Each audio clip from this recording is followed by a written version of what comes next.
भारत को झुकाने वाला कोई कमाई का लाल पैदा नहीं हुआ जो झुका सके। भारत को कोई झुका सके ऐसा किसी में दम नहीं। भारत से विश्व है, हम किसी से कम नहीं, हम किसी से कम नहीं। और बाटला हाउस कांड में शहीद होने वाले इंस्पेक्टर मोहनचंद शर्मा को आप श्रद्धांजलि तक नहीं दे पाए, लेकिन आपकी पूर्व राष्ट्रीय अध्यक्ष आतंकवादियों के मरने पे आंसू बहाने वहां चली गई थी। यह कांग्रेस है जो भारतीय सेना के साथ नहीं, उसके खिलाफ हथियार उठाने वाले आतंकवादियों के लिए आंसू बहाती है। देश ने आपका असली चेहरा देखा है।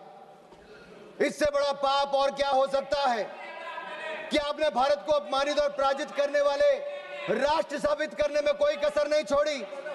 आपने देश की जनता का मनोबल तोड़ने का कार्य किया, कोई कोर कसर आपने बाकी नहीं छोड़ी। और सुनिए मणिकम टैगोर जी, इतिहास नरेंद्र मोदी जी को उनके धैर्य और धीरता के लिए याद रखेगा, उनके धोखे और धूर्तता के लिए धिक्कारेगा, धोखे और धूर्तता के लिए धिक्कारेगा। और मैं आपको बताऊं, जिस नेता की आप अपने की बात करते हैं, 2 बार देश की जनता ने लीडर ऑफ ऑपोजिशन बनने के लायक भी नहीं दिया। उनके एजेंडे पे केवल भारत का विरोध है, भारतीय सेना का विरोध है और भारत के प्रधानमंत्री का विरोध करना ही लिखा है। इसलिए आज से उनको एलओबी कहना शुरू करना पड़ेगा। और मैं एक बात जरूर कहूं, पता नहीं वो कांग्रेस के पोस्टर बॉय बन पाए ना बन पाए,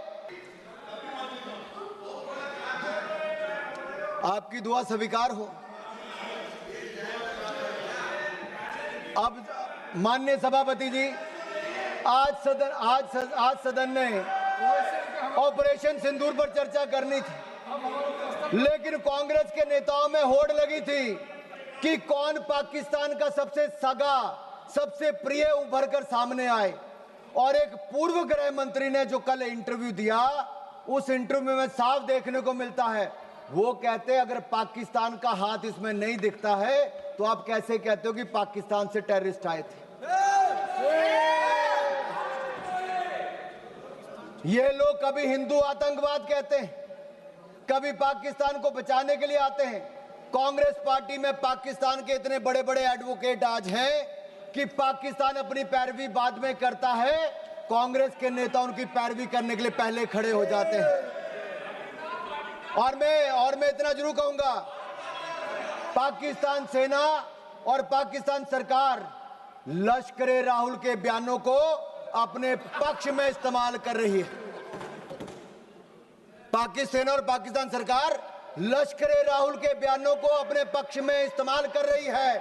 और यही नहीं, पाकिस्तान सेना के प्रोपेगेंडा वीडियो में कांग्रेस पार्टी के राष्ट्रीय अध्यक्ष, उनके बयान को लेकर पूरी दुनिया भर में दिखाया जा रहा है। मुझे पहले लगता था इनको दिक्कत मोदी जी से है, लेकिन अब मुझे पूर्ण विश्वास है इनकी दिक्कत मातृभूमि से भी है। और कहने को तो आईएनसी है, लेकिन आईएनसी अब इनके बयानों और इनके तरीकों से यही लगता है ये अब कहीं, क्योंकि पाकिस्तान द्वारा फैलाए गए झूठे नैरेटिव और आड़ के पीछे आप रुक रहे हैं। कांग्रेस आइडिया ऑफ डिप्लोमेसी यही रहा माननीय सभापति जी। और मैं जो कह रहा हूं मैं उसको ऑथेंटिकेट करने के लिए तैयार हूं। कांग्रेस आइडिया ऑफ डिप्लोमेसी क्या था? इनका केवल डोजियर तैयार करने का था, डिनर खिलाने का था, डिसीजन करने का नहीं था। नहीं तो 26/11 के हमले के बाद ये लोग 26/11 के हमले के बाद ये शायद कुछ कार्रवाई करते, उन्होंने कुछ नहीं किया। ये पाकिस्तान को उनकी भाषा में जवाब देते, लेकिन नहीं दिया। राहुल गांधी जी क्या करते रहे, मैं आपसे पूछना चाहता हूं। मैं पूछता हूं आपसे, पूरे ऑपरेशन सिंदूर में श्रीमान राहुल गांधी जी का सबसे ज्यादा रुचि ये जानने में थी कि भारत के कितने विमान मार गिराए।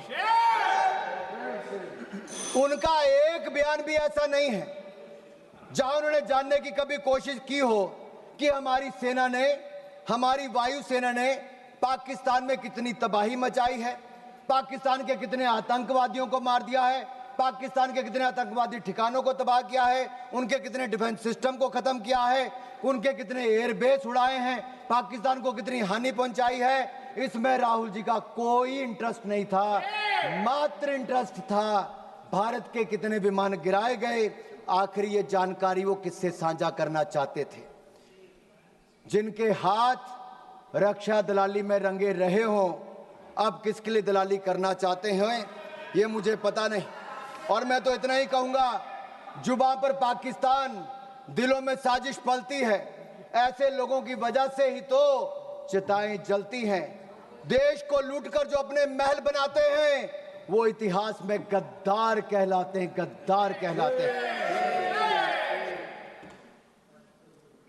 ऑपरेशन सिंदूर पे मैं कहूंगा हमारी सेना ने तो किया, वो दुनिया ने देखा, लेकिन उसके ठीक बाद प्रधानमंत्री मोदी जी आदमपुर एयरबेस पर गए और अपनी सेना का मनोबल बढ़ाने का काम भी किया। तो नरेंद्र मोदी जी ने किया। फेक प्रोपेगेंडा चलाया जा रहा था कि आदमपुर एयरबेस खत्म कर दिया। अगर खत्म हो गया तो प्रधानमंत्री कैसे उतरते? S-400 पीछे खड़ी दिखती थी, आपकी आंखों में, आपके चश्मे नहीं दिख रही होगी, दुनिया ने देखा है।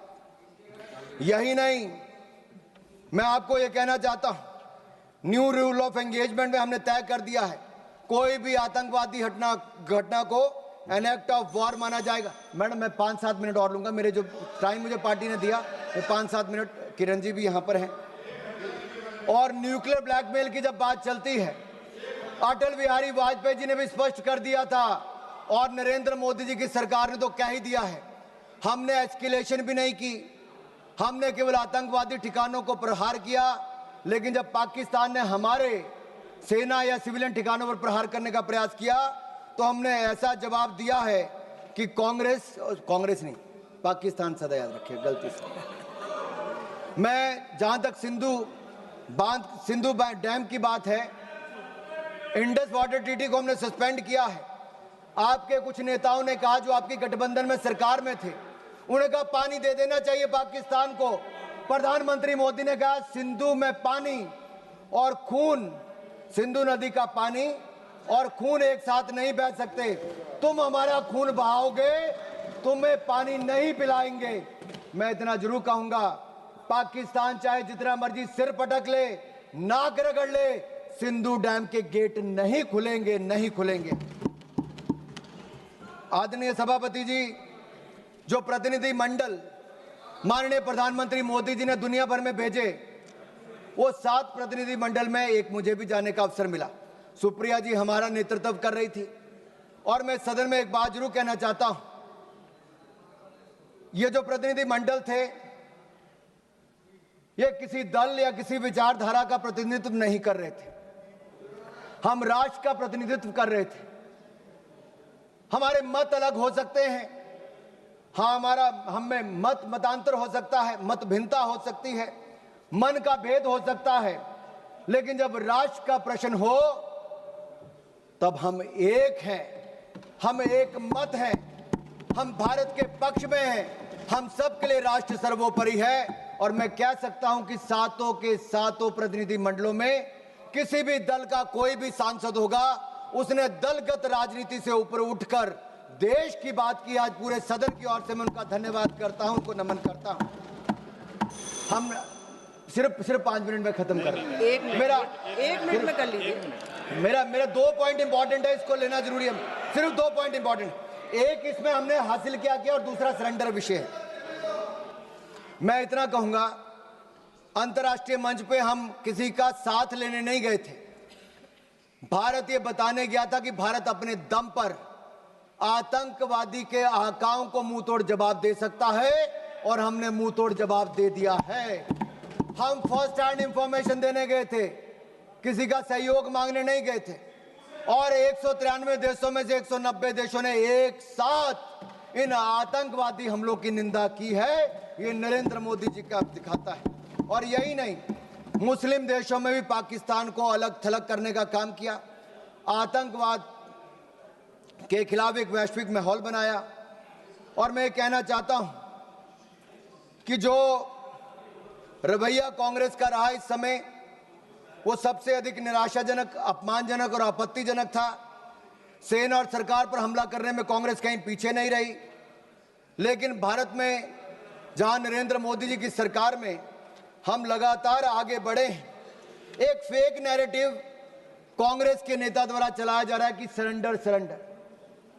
माननीय सभापति जी, अगर पिछले 78 साल का हिसाब लिया जाए तो कांग्रेस ने कितने ब्लंडर और सरेंडर किए, ये आज देश को मैं बताना चाहता हूं और इन 2 मिनटों में बताऊंगा। 1948 में कश्मीर जैसे आंतरिक विषय को संयुक्त राष्ट्र में ले जाकर सरेंडर किसने किया? कांग्रेस ने। 1950 से 60 के दशक में एक्साई चीन को बंजर जमीन कहकर चीन की झोली में डालने का ब्लंडर किसने किया? कांग्रेस ने। 1954 में तिब्बत के अधिकार को छोड़कर चीन को कब्जा करने का स्वीकार किसने किया? कांग्रेस ने। 1958 में नून नेहरू समझौते के तहत बेरूबारी को पूर्व पाकिस्तान में स्थानांतरित करने को सरेंडर किसने किया? कांग्रेस ने। 1960 में पंजाब के सरजा माजरा, रख हरजीत सिंह पठान के, सुलेमान के, चक लोधी को पाकिस्तान को सौंपकर सरेंडर किसने किया? कांग्रेस ने। 1960 में सिंधु जल संधि के तहत पाकिस्तान को $174 मिलियन, आज के 14,000 करोड़ के बराबर, ये सरेंडर किसने किया? कांग्रेस ने। माननीय सदस्य प्लीज। 1963 में पाकिस्तान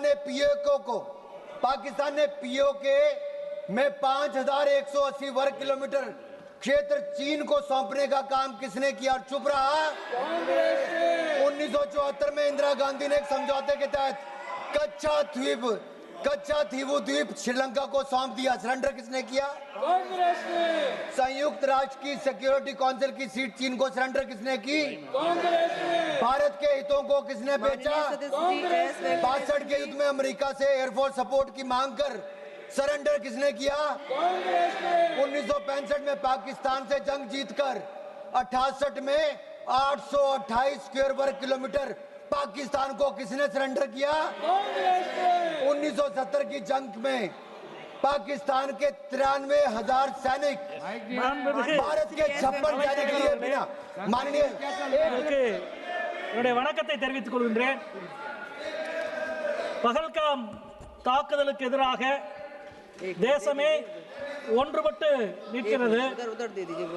வீழ்ந்த ஒவ்வொரு माननीय सभापति जी, ஏற்படுத்திய कांग्रेस का सरेंडर अभी पूरा नहीं हुआ भाई। कांग्रेस ने बहुत सरेंडर किया है, कांग्रेस ने बहुत सरेंडर किया, ब्लंडर भी बहुत किए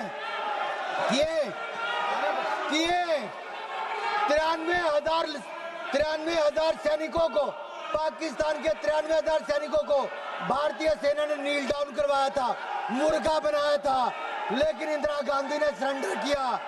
अपने 54 भारतीय सैनिकों को लिए बिना पाकिस्तान के आगे सरेंडर किसने किया? ताशकंद समझौते में हाजीपीर दर्जे जैसे अति महत्वपूर्ण रणनीतिक क्षेत्र को पाकिस्तान को वापस देकर सरेंडर किसने किया? पाकिस्तान को न्यूक्लियर टेक्नोलॉजी ऑफर कर दुश्मन से हाथ मिलाने का सरेंडर किसने किया? 1984 में इंदिरा गांधी ने पाकिस्तान के कोटा परमाणु संयंत्र पर हमला करने से इनकार कर दिया, सरेंडर किसने किया?